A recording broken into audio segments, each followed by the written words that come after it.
Welcome to the March the 15th, 1994 taping of It Happened in Grand Prairie as we bring you a special mini tape on wonderful principals of schools that have gone to Grand Prairie schools and have come back into our area and established themselves with the Grand Prairie ISD. We're delighted to bring you history tape number 219 today. And we're just really excited because we have a very special gentleman that's been on our It's Happening in Grand Prairie show before, but not on our history show. Mr. Vern Alexander, we want to welcome you to the set today, young man. Thank you. It's a pleasure being here. Wonderful. Mr. Vern Alexander, a name that is synonymous right now with South Grand Prairie High School campus and all of the goings-on in Warrior Land. But before we get into your school affiliation in its entity, would you look out into your camera and tell us a little bit about the real Vern Alexander, your genealogy, anything you'd like to put on this tape to establish yourself? Well, my father's name is L.Z. Alexander, and my mother is Lorraine Alexander. Both live in Dalworth and have been out there for some time. I have one brother and two sisters. My brother's name is Louis Alexander, and I have a sister named Rosie and one named Ella. Ella works for the school district also. All right. Is Rosie in Grand Prairie, Texas also? Or No, she's not. She graduated from Grand Prairie High School in the 70s, and she has moved on, and hopefully she'll be back sometime soon. Yes, you're working on that, aren't you? Yes, ma'am, we are. The whole family is. Oh, that's great. And your mother and father in Dalworth, do you remember the magic year they came to Dalworth? I remember that I was in the second grade when they came. I believe it was somewhere around 1954 after the desegregation law Order came along? Yes, ma'am. I was excited about coming to Grand Prairie with them and excited about the school system once I arrived. All right. Now, prior to coming to Grand Prairie, where did Vern Alexander attend school in either kindergarten or first grade? Establish yourself there. Okay, I basically was in school in Waxahachie. I had been in a small school system, moving around Kaufman, Texas, those various places, very rural type towns. And that's the reason that when I came to Grand Prairie, it was exciting to come to the Metroplex. Yes, to a larger school. Yes, ma'am, that's correct. And you came to Dalworth Elementary? That's correct. I enrolled in the second grade in about 1954. All right, and in that 1954, do you remember the principal's name and some magic teachers that really helped you with your transition? Well, David Daniel was the principal at the time. All right. Okay, there were some exciting people there, great leadership, Reggie Brown. There was also Mr. Grant. There was Sally Moore, Delmas Morton. All of these young people contribute significantly to my development in Dalworth. All right, and into the Dalworth curriculum, did you have favorite subjects? My favorite subject was math and history. I enjoyed math because of the challenge, and I enjoyed history because I love to talk. Oh, I see. That is wonderful. All right, and spending those years at Dalworth Elementary, then give us the pattern where we've gone. After Dalworth, I went on through and graduated from Dalworth High School in 1964. After graduating in 64, Mrs. Moore talked with me and kind of guided me to Jarvis Christian College. And I attended there, graduated with a bachelor's degree in history and a minor in government. I graduated in 1969 as an honor student. Now, you are one of the few Dalworth Dragons that have gone on and have entered the Grand Prairie ISD. Did you ever think that when you were going to Dalworth as a Dragon that you would be involved and be the principal of one of the largest schools in our city? No, I really did not have any idea where my future was going to take me. I enjoyed studying. I enjoyed the challenge of school. And because of that, I guess I should have known in some way that I would be in the educational field, mainly because of the tremendous joy that I had in studying and reading. All right, now tell me about Jarvis, where it's located, how long you were there, and the magic years at Jarvis. Jarvis is located in East Texas. It's about 100 miles east of Dallas. It sits on the main drag there in Hawkins, Texas. I was there from 1965 to 69. I enjoyed being a part of Jarvis, mainly because I was so involved in the leadership aspect, student leadership. I was a Supreme Court Justice of our student court. I was quite active there. We did not have an athletic program, and so all of our concentration was on academics. And I really, really enjoyed that aspect of my life. That made you stay right down the line. That's correct. That is correct. All right. And your favorite studies and some important person or so that guided you at Jarvis? History, again, was my major. I came out with a double minor in government and physical education.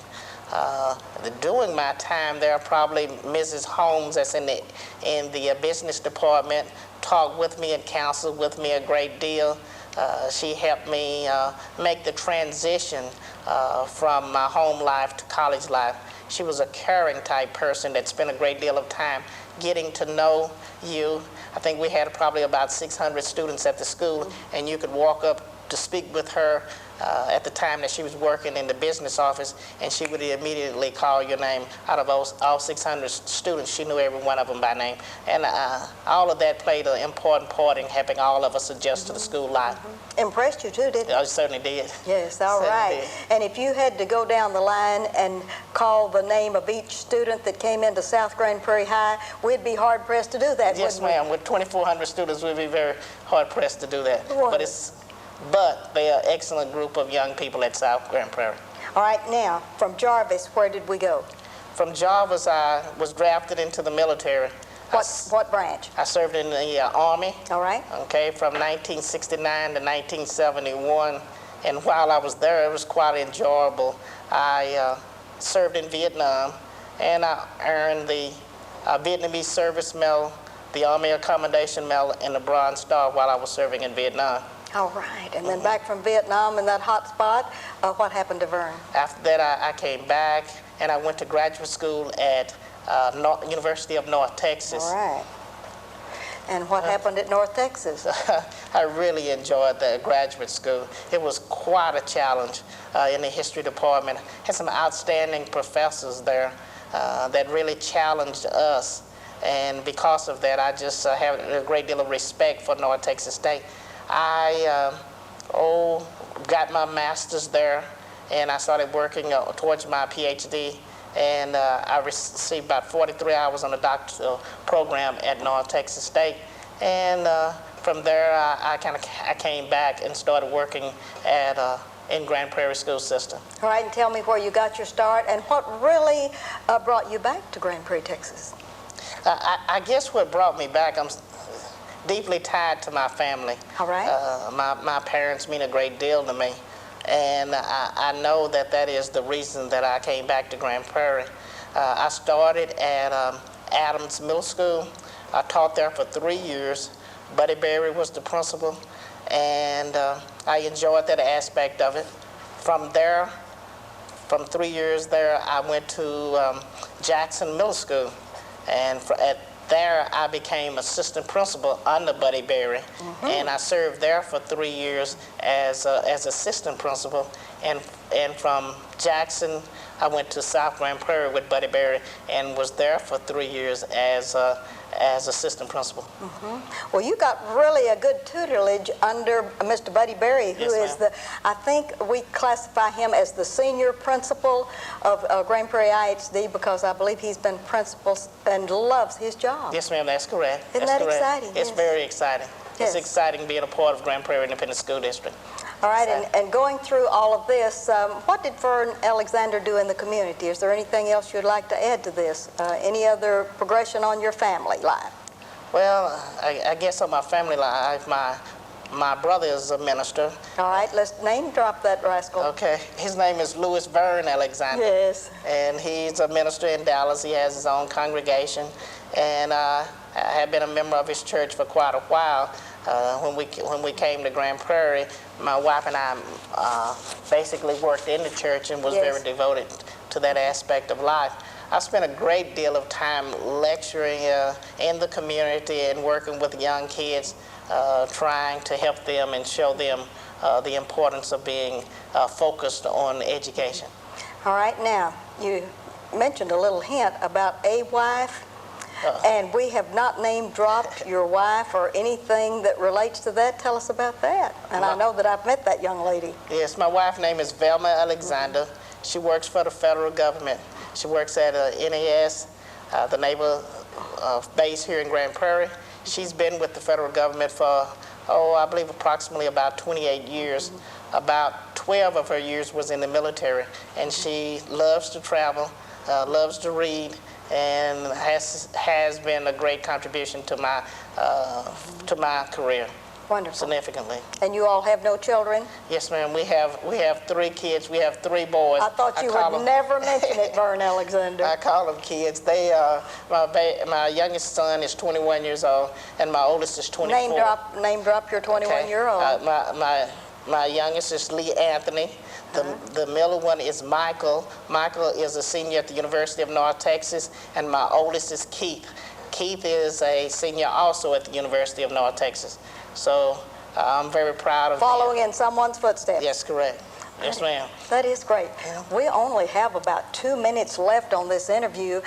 You must look out into your camera and let everyone know how exciting it is to be a principal, and that you want every young person that may watch this show to really be impressed and work real hard and work toward being a principal. It's an excellent experience to be a principal in Grand Prairie, mainly because you get to work with so many young people. You get to see them grow, and you're able to help influence their lives. I have a great deal of respect for the young people in Grand Prairie, mainly because their behavior is so well. I also have a great deal of respect for the parents in Grand Prairie. I think they have made a significant contribution to the school system, and because of their influence, I believe that we are where we are in Grand Prairie Independent School District.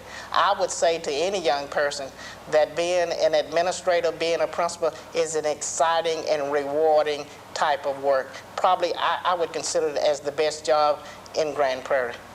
And in 1/2 second, what do you want to do after being principal? That's a good one. There are a lot of things I would like to do. I'm continuing graduate school right now, finishing up my certification for superintendent, and I plan to be in the doctoral program at East Texas State, getting my doctorate in education. I would love to write and lecture. I would love to continue to grow in the field of education. That is a wonderful, wonderful statement. I am so thrilled that we did this interview, Vern Alexander. Thank you. It's been a pleasure. Thank you very much for being with us, to being the first half of a very special interview, and we'll be right back. No, don't you little, no, don't you little, no, don't you little. This is Johnny D and the Rocket 88s, reminding you that messing with our Texas beaches is just like messing with our Texas highways. It's not just an insult, it's a crime. Throwing our trash in a litter bag, 'cause messing with Texas is a big drag. It's mighty reckless to mess with Texas.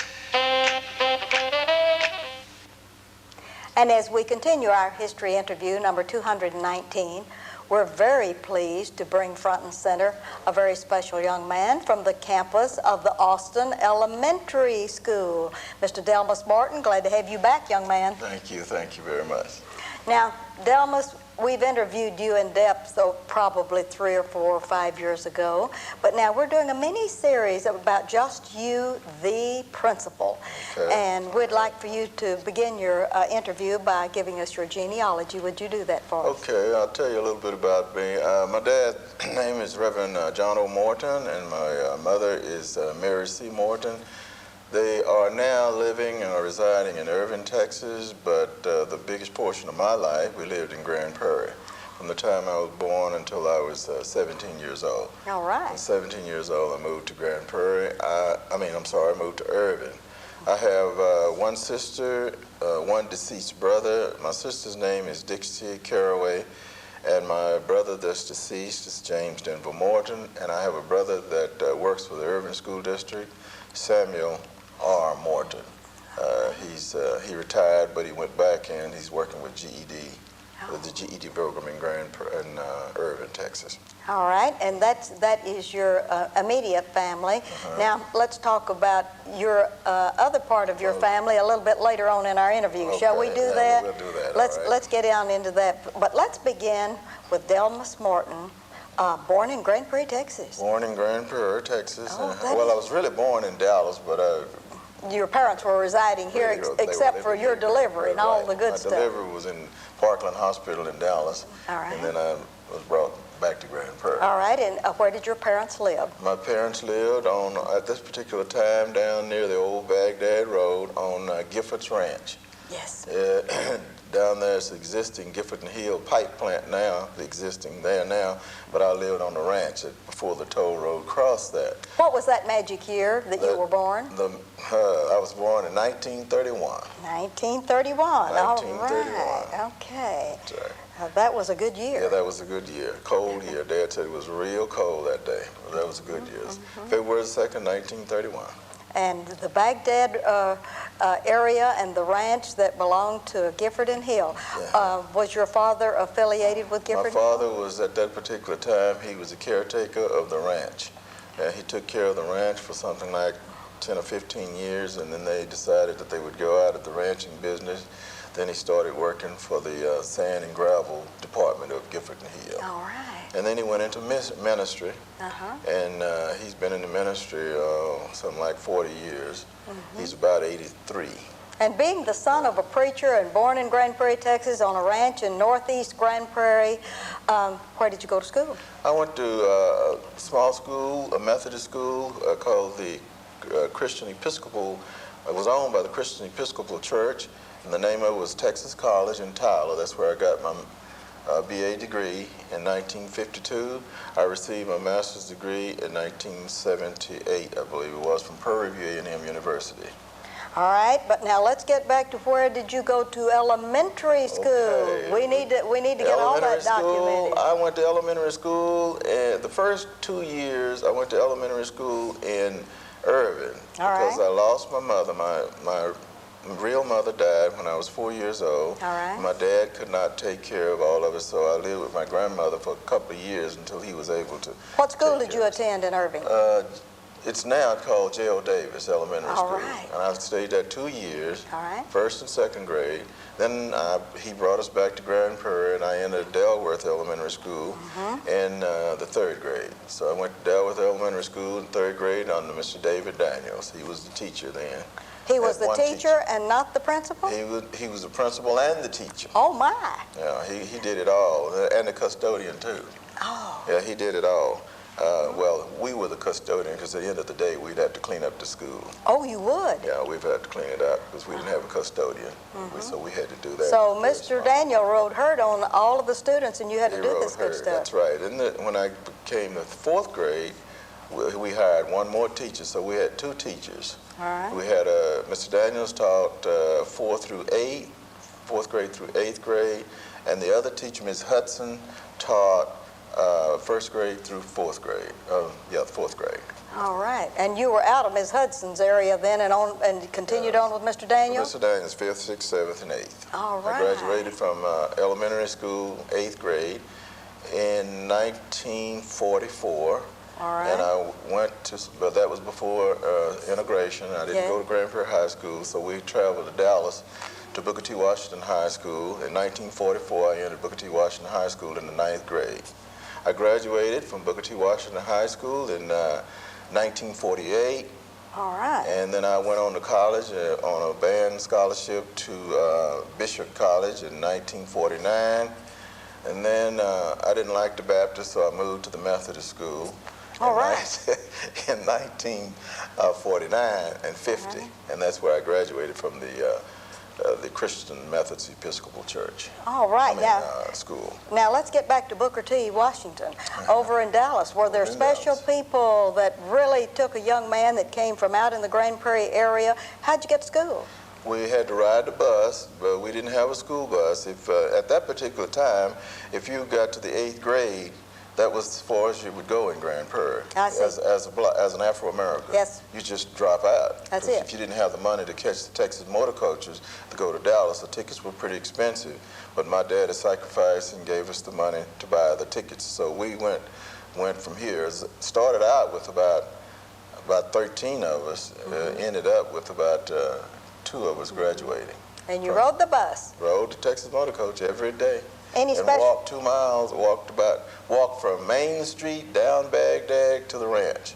Yes. Walked it in the morning, walked it in the afternoon, stood in the cold, the rain, whatever, and waited on the bus. That was some hassle. Right. When we got downtown Dallas, we had to get off the bus. We walked all the way to North Dallas up near Ross Avenue to go to Booker T, Washington. When we got out, we walked back downtown to catch the Texas motor coach.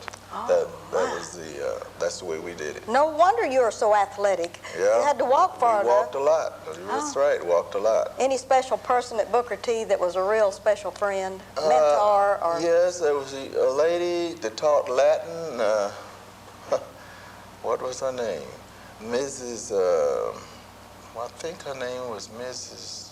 I can't call her her name, but she was a very, very energetic person, and I used to think that I wasn't a very smart person, and she kept telling me that you were very intelligent, and she was the one that made me believe in myself, and I found out that I could do, and academically I could do real, real well. I just had didn't have the drive to do it, and she gave me the drive. That's right. Plus the principal, Mr. J.L. Patton Jr., at that particular time, gave a number of the students from the suburban areas that were going to Booker T because of desegregation, and he would always give those kids from the suburban areas a pat on the back and pushed them until we graduated. He knew what a hassle it was to get there. He knew what a hassle was to get there. Some school districts furnished their school buses, but Grand Prairie did not. All right, tell me this. You said you got a band scholarship to go on to college. Right. What did you play in the band? I played the trumpet instrument. I started out in high school in the 9th grade playing the trumpet, and my band director thought that I had a beautiful tone and read music pretty good, so I got a scholarship to Bishop College, and I was in the band 4 years in college. All right, and do we still play that trumpet? Well, you know, I never pick it. I don't have it anymore. I never even think about playing it. Sometimes a kid will bring one around, and I'll run the scales or something like that on it. But I don't do much. I sing in the choir where I can use my music ability at the St. Andrew's Episcopal Church. And I sing there because I can use the knowledge that I learned in music. In music. Yes. All right. Now tell us about meeting your wife, who she is, and your children, and all the good stuff. My former wife, my first wife, passed away about 6 years ago. But you would name her. Her name was Clarissa S. Morton. She taught in the district about 28, 29 years. And then I was single for 3 years, and then I got married to a new wife. A wonderful wife. A wonderful wife about 3 years ago. You would name her? Her name is Diane Morton. Diane Morton. She has 2 daughters. Name those. One is Erica Shelton. The other one is Gloria Shelton. And do you have children of your own? And I have one son. He's works for the city of Grand Prairie in the service. He's the director of services, special services here in Grand Prairie, and he's been with Grand Prairie about 6 or 7 years, and he really thoroughly loves the area, and he would like to one day become a city manager. And you know his name? Brunswick O'Keefe Morton.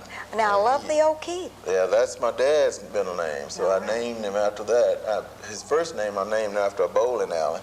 A bowling ball. Yes. And the middle name I got from my dad. That's his middle name. All right. And he has a son, which is my grandson, and his name is Douglas O'Keefe Morton. He was named after the great writer Frederick Douglass, the black Anglo, Yes. black African American Yes. writer.